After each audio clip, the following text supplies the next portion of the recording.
ونستغفره ونؤمن به ونتوكل عليه ونعوذ بالله من شرور أنفسنا من يهده الله فلا مضل له ومن يضلل فلا هادي له ونشهد أن لا إله إلا الله وحده لا شريك له ونشهد أن سيدنا وشفيعنا وحبيبنا وسندنا ومولانا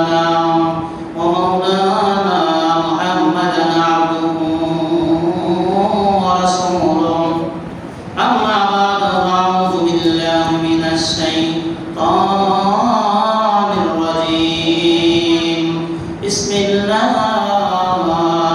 الرحمن الرحيم إنما أعطيناك الكوثر فصل لربك وانحر إن شانئك هو الأبتر صدقت يا رب العالمين. وقال النبي صلى الله عليه وسلم من أحب سنتي فقد أحبني ومن أحبني كان معي في الجنة أو كما قال عليه الصلاة والسلام. আল্লাহ তাআলার দরবারে শুকর যে আল্লাহ তাআলা আমাদেরকে পবিত্র জুমার দিন, গরিবদের জন্য একটা হজের দিন, সেই আমরা যেহেতু অনেকে হজ করা সম্ভব না, বিশ্ব নবী পয়গম্বর আমার নবী রাহমাতুল লিল আলামিন বলেছেন যে ব্যক্তি গরিবের জন্য যাদের সামর্থ্য নাই মক্কা শরীফ জিয়ারত করার জন্য, সে ব্যক্তি যদি মসজিদে এসে জুমার দিন জুমার নিয়মে সবাই উদ্দেশ্যে মসজিদে আসে জুমার নামাজ আদায় করে, আল্লাহ তাআলা তাকে একটি হজের সওয়াব নামা লিখে দেওয়া হয়। বলেন সুবহানাল্লাহ। আপনি আমার নবী অনেক দামি নবী, অনেকটা মান মর্যাদা সম্পন্ন আরো শ্রেষ্ঠ গুণে গুণান্বিত ছিলেন। আজকে যে সূরা তেলাওয়াত করিলাম সেই সূরা তেলাওয়াতের শানে নজুল সূরা কাউসার আল্লাহ তাআলা কেন নাযিল করেছেন? নাযিল করার প্রেক্ষাপট কোরআনের তাফসীর করতে গেলে আপনি চারটি জিনিস জানতে হয়। এক নম্বর হলো কেন নাযিল করা হলো কোরআনের আয়াত, দুই নম্বর হলো সেটার আপনি অর্থ বলতে হয়, তিন নম্বর সেটা তাফসীরে বিশাল আলোচনা করতে হয়।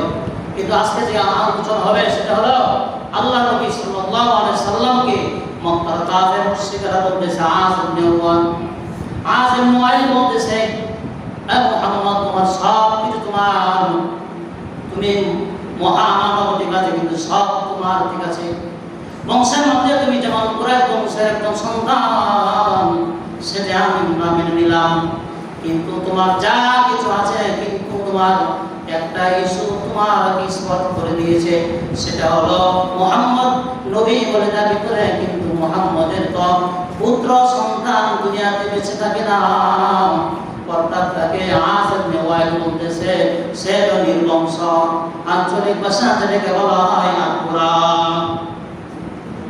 নবীকে গালি দিচ্ছে আকুরা বলে, নির্বংশ বলে, কারণ হলো আপনি আমার নবীজি আল্লাহ তাআলা তিনটি ছেলে সন্তান দান করেছিলেন, এক নম্বর হলো কাসেম, ইব্রাহিম, তাহের, কিন্তু সেই আল্লাহ তাআলা আসমানের মালিক বলতেছেন ও দুনিয়ার মানুষেরা সাবধান, আমি নবী মুহাম্মদ দুনিয়াতে আমার নবী পয়গম্বর বিশ্ব পয়গম্বর দুনিয়াতে পাঠালাম, কিন্তু উদ্দেশ্য হলো আমি আল্লাহ তাআলা দুনিয়ার ভিতরে তার পুত্র সন্তান থেকে না সেটার জন্য মক্কার কাফের মুশরিকরা তোমাদের কোনো সমস্যা নাই, তোমরা যা অপবাদ দাও সেই অপবাদ আমি আল্লাহ তাআলা কুদরতিভাবে হেফাজত করব। চিল্লা বলেন সুবহানাল্লাহ। অনেক মুফাসসিরিন কেরাম বলেন দুইটি কারণে আল্লাহ রাসূলের ছেলে সন্তানকে দুনিয়া থেকে ছেড়ে গেল নাই। এক নম্বর হলো নবীর ছেলে যেমন ইব্রাহিম খলিলুল্লাহ সন্তান হলো ইসমাঈল, নবীর ছেলে নবী হলো জাকারিয়া, ছেলে ঈসা পর্যন্ত যত পয়গম্বর আল্লাহ তাআলা দুনিয়াতে পাঠাইলেন, মুফাসসিরিন কেরাম বলেন লক্ষ সহস্র পয়গম্বর দুনিয়াতে পাঠালেন, অনেক নবীর ছেলে নবী হয়। যদি মুহাম্মাদের পুত্র যদি 40 বছর নবীর ছেলে নবী হয় না, কিন্তু আখির নবীর ছেলে আখির নবী হতে পারবে না। কেন? সর্বশেষ নবী আল্লাহ তাআলা বলেন, মা কানা মুহাম্মাদুন আবা আহাদিন মিন রিজালিকুম ওয়ালাকিন রাসূলুল্লাহ ওয়া খাতামান নাবিয়্যিন। বলেন সুবহানাল্লাহ। আল্লাহ তাআলা বলেন, ও নবীজি, আমি আল্লাহ তাআলা মহব্বত এবং বন্ধুত্ব আপনার সাথে, আপনার সন্তানের সাথে না। যার সম্পর্ক, যা বন্ধুত্ব যার সাথে হয় তা গুণগান বেশি বর্ণনা করা হয়। তুমি আল্লাহ তাআলা বলতেছেন, আমার মহব্বত আমার হাবিবুল্লাহকে আমি আল্লাহ তাআলা সন্তান ছেলে সন্তান যদি দুনিয়ার জমিনে রাখি রে, এক পৃথিবীর মানুষ আদম সন্তান, তাহলে মক্কার কাফের মুশরিকরা আরেকটা ইস্যু চালাবে যে ইস্যুটা হলো ইব্রাহিমের ছেলে ইসমাইল নবী হতে পারলো, কিন্তু মুহাম্মদের ছেলে কাসেম সে 40 বছর পরিপূর্ণ হলো কিন্তু নবী হতে পারে নাই। আরেকটা দ্বিতীয় পয়েন্টের একটা বদনাম চলাবে, বলেন ঠিক কিনা? এক নম্বর পয়েন্ট। দ্বিতীয় নম্বর পয়েন্ট হলো, আমি আল্লাহ তাআলা সেই সন্তানদেরকে দুনিয়া থেকে নিয়ে গেলাম, কারণ হলো উদ্দেশ্য হলো আল্লাহ তাআলা আমার হাবিবুল্লাহর সাথে যে মহব্বত রাখিব, সে মহব্বতটা যদি পরিপূর্ণ না থাকে তার সন্তানের দিকে যাবে না। এজন্য 40 বছর হওয়ার আগে আমি আল্লাহ তাআলা ওনার সন্তানকে, আপনি আমার নবীর সন্তানকে দুনিয়া থেকে উঠে নিয়ে গেলেন। বলেন সুবহানাল্লাহ। পীরের সন্তান পীর হয়, অনেক জায়গা আছে পীরের সন্তান পীর হয়, কিন্তু পীরের সন্তান যদি বন্ধ হয়ে যায়, নামাজ কালাম করে না, দাড়ি নাই, সে করে, সে কিন্তু প্রকৃত পীর নয়, সে রাসূলের দালালি হিসাবে সে বন্ধ। আপনি বলেন ঠিক কিনা? নবীর আদর্শ যদি আপনার ভিতরে না থাকে, আপনি একজন ওলি মানুষ, পীর সাহেব মানুষ, আপনার যদি দাড়ি না থাকে, আপনার ভিতরে সুন্নাত না থাকে, তা আপনি সরাসরি পীরের দাবি দিতে পারবেন না। আল্লাহ তাআলা বলেছেন, ও দুনিয়ার মানুষ, মক্কার কাফের মুশরিকরা, আমার হাবিবুল্লাহকে তুমি যেভাবে নাকি তোমরা গালি দিতেছ, 22 3টা ছেলে যদি জীবিত রাখি, একটা ছেলে যদি বন্ধ হয়ে যায়, যেমন নূহ আলাইহিস সালামের পুত্র কেনানকে সরাসরি কাফের দুনিয়াতে ঘোষিত করে দিলাম, সে আমাকে আল্লাহ তাআলাকে মানে নাই, তার বাবা নূহ আলাইহিস সালামের কলিমা দাওয়াত করে নাই, সাথে সাথে সে কাফের হয়ে গেল। এই দুইটি জবাবের নিমিত্তে আমি আল্লাহ তাআলা আমার হাবিবুল্লাহ 3 জন সন্তানকে, ছেলে সন্তানকে দুনিয়াতে রাখি নাই। বলেন সুবহানাল্লাহ। এই ঘোষণা যখন হয়ে গেল, মক্কার কাফের মুশরিকরা চতুর্দিকে আলোড়ন সৃষ্টি হয়ে গেল যে মুহাম্মদের ছেলেটিকে, কিন্তু মেয়েটিকে, কিন্তু ছেলেটিকে না, ওনার সন্তান, ছেলে সন্তান তিনটা চলে গেল। বর্তমানে আমাদের দেশের বিদ্যমান একটা কালচার আছে যে যার শুধু মেয়ে, তাহলে তোর বংশের পরিচয় সে থাকবে না, ঠিক কিনা? বংশের কে তোমার ছেলে, তোমার মেয়েরা সবকিছু নিয়ে নেবে, জামাই পরের যারা আছে তারা, কিন্তু তোমার ছেলে যেহেতু নাই, তাহলে তোমার জমি জামা কে খাবে? এটা পরের কে, তোমার তো বংশের কোনো পরিচয় নাই। আল্লাহ তাআলা সেই জবাবটাই দিতেছেন, আবু নবী জানে আসেন ওয়াইল মক্কাল লিডার অথবা সাহেবা, তারা আপনাকে চক্রান্ত করতেছে, আপনার সাথে বিরোধিতা করতেছে, আপনাকে আটপুরা বলে গালি দেয়, সাথে সাথে আপনাকে নির্বংশ বলে গালি দেয়, কিন্তু আমি আল্লাহ তাআলা আমার হাবিবুল্লাহ কাফের দেশে জবাব আমি আল্লাহ তাআলা দিব, এবং সাথে সাথে আমি আল্লাহ তাআলা আমার নবীজির মান সম্মান এবং ইজ্জত হেফাজত করিব। বলেন সুবহানাল্লাহ। এই দুইটা নিয়ামত, এই দুইটা প্রতিবাদের জন্য এবং নবীজির গুণ এবং মান সম্মান, নবীজির ইজ্জতকে পরিপূর্ণ রাখার জন্য নবীজিকে আল্লাহ তাআলা বলেন, নবীজি আপনি চিন্তা করবেন না, আপনি আমার উম্মত দান করব, অন্য কোন উম্মত আপনার উম্মতের সংখ্যার মতো অর্ধেক হবে না। বলেন সুবহানাল্লাহ। তাহলে আপনি চিন্তা করবেন না। এই কথা যখন মক্কার ভিতরে পুরা ঘটনা হয়ে গেল, চতুর্দিকে আলোড়ন সৃষ্টি হয়ে গেল, মুহাম্মদের ছেলেটিকে না মেয়েটিকে, তার তো বংশ নাই, কথা তো ঠিকই, কথা সত্য, মতলব খারাপ। আসেন ওয়াইল মক্কাল লিডার কাফের, সে নবীর বিরুদ্ধে কথা বলতেছে, নবীকে সে ইজ্জতের উপর হামলা করতেছে, যে নবী তার কি নবী হলো মুহাম্মদ বিন আব্দুল্লাহ তার ছেলে থেকে না মেয়ে থেকে বংশ হলো নির্বংশ আল্লাহ কোরআনে আল্লাহ তাআলা বলেন ফাসাল্লি লিরাব্বিকা ওয়ানহার ইন্না শানিয়াকা হুয়াল আবতার। ও পয়গম্বর আপনি আবতার বলে মক্কার কাফের মুশরিকরা গালি দিয়েছে, আপনি নির্বংশ, আপনার বংশ নাই, বংশের পরিচয় নাই, সেই বংশের পরিচয় রাখো। সাথে সাথে আপনার সেই তাদের গালির জবাবের এই দুইটি সাবজেক্টের ভিত্তি করে আল্লাহ তাআলা সূরা কাউসার বিশ্বনবীর মারফতে সরাসরি জিবরাইলের মাধ্যমে বিশ্বনবীর কাছে নাযিল করেন। সুবহানাল্লাহ। একটা হলো নবীর সন্তান রাগে নাই কেন? রাগে নাই যদি 40 বছর হওয়ার পরেও যদি উনি নবুয়তি পাবেন না, নবুয়তি খতম হয়েছে, শেষ নবী হয়েছে, বর্তমানে কাদিয়ানী যারা তারা নতুন নবীর আবির্ভাব মা কানা মুহাম্মাদুন আবা আদিম মির রিজালিকুম ওয়া রাসূলুল্লাহি ওয়া খাতামান নাবিয়্যিন, নবুয়তের দ্বারা আল্লাহ তাআলা বন্ধ করে দিয়েছে। সুবহানাল্লাহ। আপনি আমার নবী করে আর নবী আসবেন না, ওনার ছেলে যে 40 বছর হয়ে যায়, ইব্রাহিমের পুত্র ইসমাইল বন্ধ হতে পারলো, তা আরেকটা ইস্যু সূত্রে নবীকে আবার গালি দেওয়া শুরু করবো। সেই গালি থেকে নিরাপদ করার জন্য আল্লাহ তাআলা সেই সূরা কাউসার আল্লাহ তাআলা নাযিল করলেন। সুবহানাল্লাহ। আল্লাহ তাআলা বলেন ইন্না আ'তাইনাকাল কাউসার ফাসাল্লি লিরাব্বিকা ওয়ানহার ইন্না শানিয়াকা হুয়াল আবতার। সবাই বলেন সুবহানাল্লাহ। আজকে বয়ানটা যদি ইউটিউবে চলে যাবে, আমি বলছি পুরা বিশ্বের, শুধু বাংলাদেশ না, পুরা বিশ্বের সকল জায়গা থেকে আমাকে কমেন্ট করবে। এই জন্য সূরা কাউসার আজকে দেখাতে বুঝে বা বলেছিলাম যা বাড়ি করবে। তা আপনারা তো গ্রামের মানুষ, যখন ইউটিউবে যাবে আমাকে দাওয়াত আসবে, তখন তো গ্রামের সিস্টেম করলে হবে না। এই জন্য সবাই একটু দূরে দূরে পেলেন। আল্লাহ তাআলা বলেন ইন্না আ'তাইনাকাল কাউসার, অবনবী যে আপনাকে আসেন মোবাইল আপনাকে আত্মরা বলে গালি দেয়, নির্বংশ বলে গালি দেয়, আপনার সন্তান ছেলে সন্তান আমি দুনিয়া থেকে তো রাখি নাই অবনবীজি। এই জন্য আপনি বেজার করবেন না, আপনি নারাজ হবেন না। আপনি যদি নারাজ হয়ে যান, আপনার কাছে আমি আসমান তামাম জাহান সৃষ্টি করেছি। বলেন সুবহানাল্লাহ।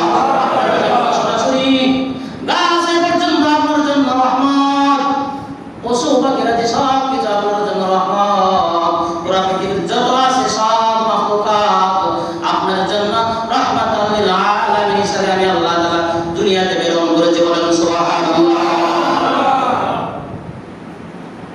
তাফসীর ইবনে হিশামের মধ্যে লেখে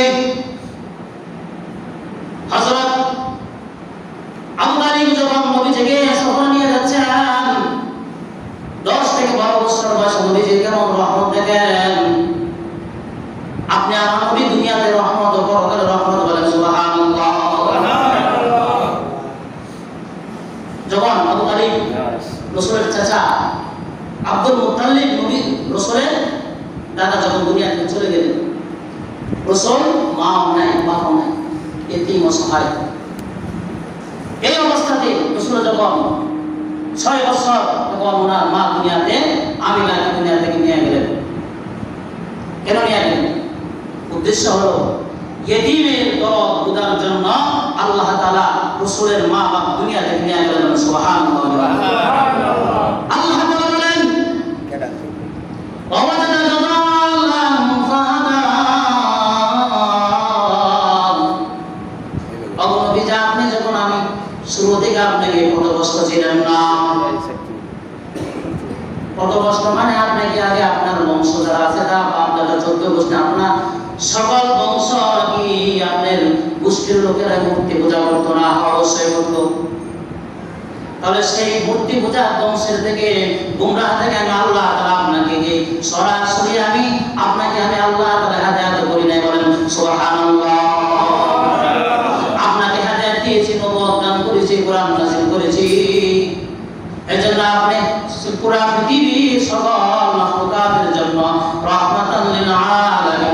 সুবহানাল্লাহ। সময় সব কাউসারের ব্যাখ্যা দুইটা করে ছেড়ে দেব ইনশাআল্লাহ। কাউসারের ব্যাখ্যা তাফসীরে ইবনে কাসির লেখেন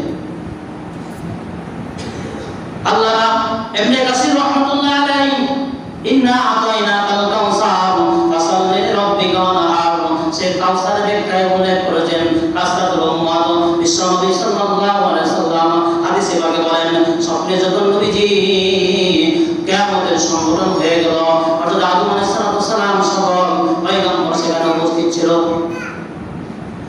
কিন্তু অধিক টাকায় দেখলেন কোন কোন উম্মত নবীর নবীর উম্মত মাত্র 5 জন নিয়ে হাসরের ময়দানে হাজির হইতেছে, কোন কোন নবীর উম্মত মাত্র 40 থেকে 50 জন নিয়ে সরাসরি আল্লাহর দরবারে হাজির হচ্ছে।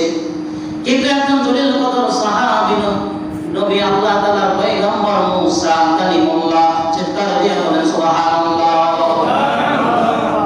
তাফসীর ইবনে কাসির আল্লামা ইবনে কাসির রাহমাতুল্লাহ আলাইহি এই আয়াতুল কাউসারের ব্যাখ্যা লিখেছেন, কাসরাতুল উম্মাত মুসলমান, কাসরাতুল উম্মাত নবী যখন সেই হাসরের ময়দানে সেই স্বপ্নটা দেখলেন, সেই দিক দিয়ে দেখেন যে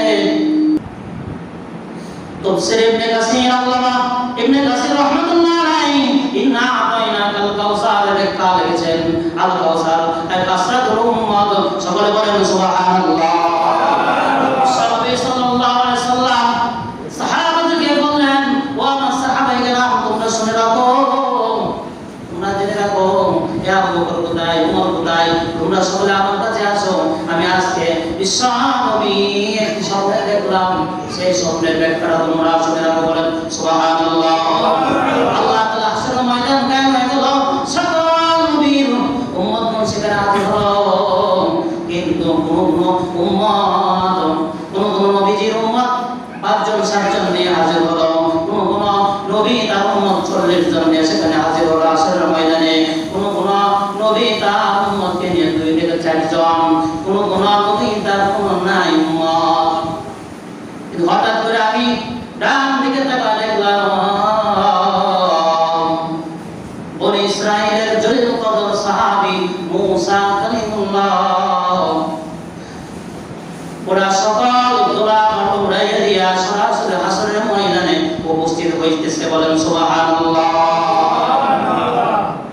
আমি নবীজি দেখে নার্ভাস হয়ে গেলাম, হতভম্ব হয়ে গেলাম, হায় হায় 6 লক্ষ উম্মত নিয়ে আসতেছে, না জানি আমার উম্মত নাকি কম পড়ে যায়, আমার উম্মতের সংখ্যা নাকি কম হয়ে যায়, সে উদ্দেশ্যে আমি আল্লাহ তাআলার দরবারের দিকে তাকাইলাম, সেই দিকে তাকানোর পরে আল্লাহ তাআলা বলেন, ও আমার হাবিব, আপনি চিন্তা করবেন না, আপনি টেনশন করেন না, মুসা নবীর 6 লক্ষ উম্মত দেখার পরে আপনি নার্ভাস হয়ে গেলেন, কিন্তু আপনি ডান দিকে তাকায় দেখেন, আপনি আমার নবী বিশ্ব নবী রাহমাতুল লিল আলামিন যখন ডান দিকে মাথা উঁচু করে তাকালেন, দেখেন ডান দিকে সে আকাশটা দেখা যায় না, বলে তো মানুষ আর মানুষ, উম্মত আর উম্মত, বলেন সুবহানাল্লাহ।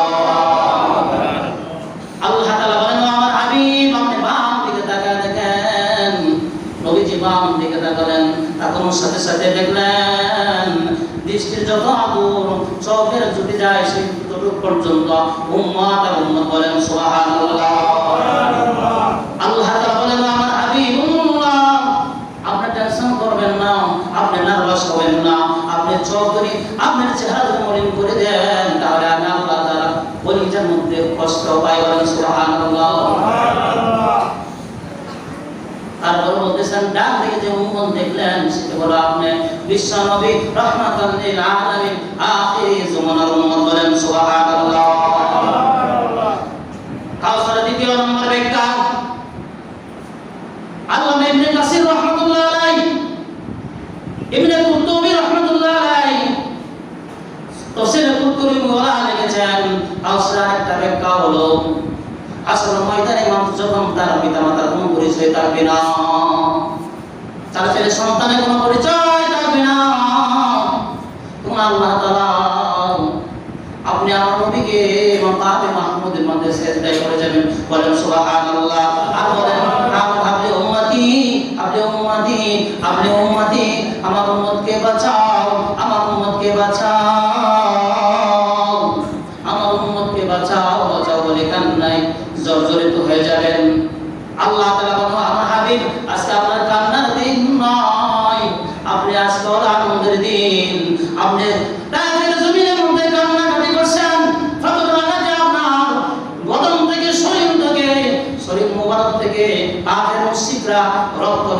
কাঁদতেছে, সেই কান্নার কষ্ট আমার আল্লাহর গায়ে কোনো সয় হয় না। সুবহানাল্লাহ।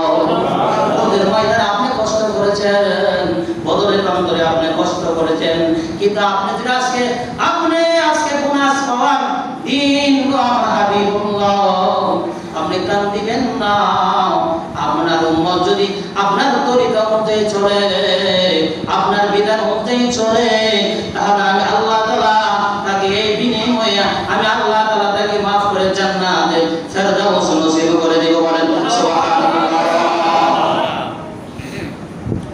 দুই নম্বর হলো আল্লাহ তাআলা বলেন, হযরত আনাস রাদিয়াল্লাহু তাআলা আনহু বলেন, ওগো নবীজি ইয়া রাসূলুল্লাহ হাবিবাল্লাহ, নবীজির 10 বছর খাদেমে রাসূল হযরত আনাস রাদিয়াল্লাহু তাআলা আনহু বলেন সুবহানাল্লাহ, এক বছর না, 2 বছর নয়, 10 বছর নবীজির খাদেম আনাস রাদিয়াল্লাহু তাআলা আনহু। সে আনাস রাদিয়াল্লাহু তাআলা আনহু নবীজি যখন দুনিয়াতে চলে যাবে কিছুদিন পরে প্রশ্ন করলেন, ইয়া রাসূলুল্লাহ হাবিবাল্লাহ, আপনি যখন দুনিয়াতে চলে যাবেন আমি আনাস আপনার সেই বিদায় ভাষণ আপনি কেমনে শুনবো? আপনি যখন দুনিয়া থেকে চলে যাবেন, প্রতিটি মানুষ মৃত্যুবরণ করবে, কেউ দুনিয়াতে আসবে না, কিন্তু হাসরের ময়দানে আমি আনাস আপনি 10 বছর খাদেম ছিলাম, কিন্তু হাসরের ময়দানে আপনাকে কোথায় আমি খুঁজে খুঁজে পাবো? তখন পয়গম্বর বলেন, আনাস মন কোটি প্রশ্ন করবা, তুমি তো বুদ্ধিমান, কেমন বুদ্ধিমান ছেলে দেখেন হাসরের ময়দানের সম্পর্কে প্রশ্ন করে। আনাস রাদিয়াল্লাহু তাআলা আনহু বলতেছেন, ওগো পয়গম্বর, হাসরের ময়দানে মা বাবার কোনো পরিচয় থাকবে না, মুরিদ এবং পীরের কোনো পরিচয় থাকবে না, কোনো মুফতি মুহাদ্দিসের কোনো পরিচয় থাকবে না। সেদিন আপনি নবী ব্যতীত কার সুপারিশ হাসরের ময়দানে আল্লাহ তাআলা গ্রহণ করবেন না। বলেন সুবহানাল্লাহ। সেদিন আপনাকে তো পাওয়া যাবে না। সাধারণ কোনো একটা বড় যখন রাষ্ট্রপতি প্রেসিডেন্ট আছে, সেখানে কত মানুষের ভিড় লাগে যায়, আর পৃথিবী আদম থেকে নিয়ে একবারে কিয়ামত পর্যন্ত সকল মানুষ হাসরের ময়দানে সেখানে একত্রিত হবে। সেখানে আপনি কোন জায়গায় পাবো? আপনি সেই সঠিক অ্যাড্রেস ঠিকানাটা আমি আনাসের সাথে সরাসরি বলেন গো নবীজি। বলেন সুবহানাল্লাহ। সেই জবাবে নবীজি বলেন, এ আনাস, তুই আমার সাথে 1 বছর না, 2 বছর নয়, 10 বছর পর্যন্ত আমার সাথে তুমি খাদেম ছিলাম। ওই আনাস, তুমি আমার সাথে 10টি বছর পর্যন্ত খাদেম ছিলা। আনাস, তোমার ব্যথায় আমি নিজেও নবী ব্যথিত। বলেন সুবহানাল্লাহ। আমি বলে দিলাম 3 জায়গায় পাইবা শিক্ষা দিয়া। বলেন কয় জায়গা? 3 জায়গার মধ্যে পাইবা। 1 নাম্বার হলো আনাস, হাদিসে পাকে পয়গম্বর বলেন, যখন মানুষের মা বাবার কোনো পরিচয় থাকবে না, ছেলে সন্তানের কোনো পরিচয় থাকবে না, তখন আনাস আমাকে হাউজে কাউসারের কাছে আমি নবীকে পাইবা। বলেন সুবহানাল্লাহ। সে হাউজে কাউসারটা কি?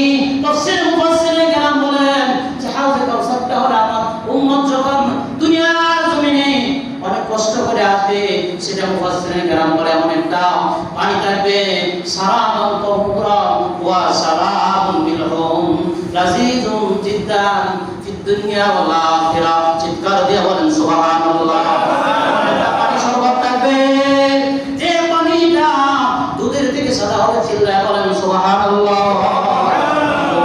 মিষ্টি হবে, সেই এক পেয়ালা গুনাহগার উম্মতরা আমি নবীজি মুবারক হাত দিয়া আমি আমার গুনাহগার উম্মতকে আমি নবীজি 1 গ্লাস করে হাউজে কাউসারের পানি পান করাবো। চিৎকার দিয়ে বলেন সুবহানাল্লাহ। গুনাহগার উম্মতরা যখন সেই পানি পান করবে, হে মুসলমান, সেদিন সেই পানি পান করার জন্য, হাউজে কাউসারে পানি পান করার জন্য শুধু দুনিয়াতে শুধু লেবাস লাগাইলে হবে না। উম্মতে মুহাম্মদি খাঁটি উম্মত যদি না হওয়া যায়, সেদিন নবীজির শাফাআত পাওয়া যাবে না, এবং হাউজে কাউসারে পবিত্র পানি পান করা যাবে না। তখন নবীজি বলেন, সে হাউজে কাউসারে পানি পান যখন করবে, তখন আমার উম্মতরা 3.5 লাখ বডি আর 3.5 লাখ বডি থাকবে না। বাবা আদম আলাইহিস সালামের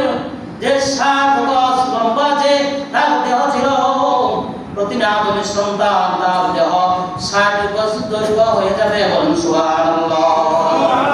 জান্নাতের মধ্যে সে এমন ভাবে থাকবে, হাউজে কাউসারের পানি পান করার পরে তার সে কালো মানুষ থাকবে না, হাফসি বিলাল কালো সে থাকবে না, সে সরাসরি এমন সুন্দর হবে 18-19 বছরের টকবক যুবক এবং পূর্ণিমার চাঁদের মতো নূরে নূরান্বিত চেহারা তার আল্লাহ তাআলা হাউজে কাউসারের পানি পান করার মাধ্যমে দান করবেন। বলেন সুবহানাল্লাহ। আল্লাহ আমাদের সকলকে মাত্র দুইটা ব্যাখ্যা করলাম। একটা হলো কাসরাতুল উম্মাহ, আর হাউজে কাউসার। যে হাউজে কাউসার সেটা পানি শরবত কেমন হবে? সেই শরবতটা হবে দুধের থেকে সাদা ও মধুর থেকে আমার মিষ্টি। একবার পান করলে কিয়ামত পর্যন্ত আর তার হাসরের ময়দানে আর পানি পিপাসা লাগবে না। সবাই চিল্লায়া বলেন সুবহানাল্লাহ। আল্লাহ তাআলা আমাদের সকলকে হাউজে কাউসারের পানি পান করার তৌফিক, আপনি আমার নবীর শাফাআত হাসিল করার তৌফিক দান করুন। ওয়া আখিরু দাওয়ানা আলহামদুলিল্লাহি রাব্বিল আলামিন।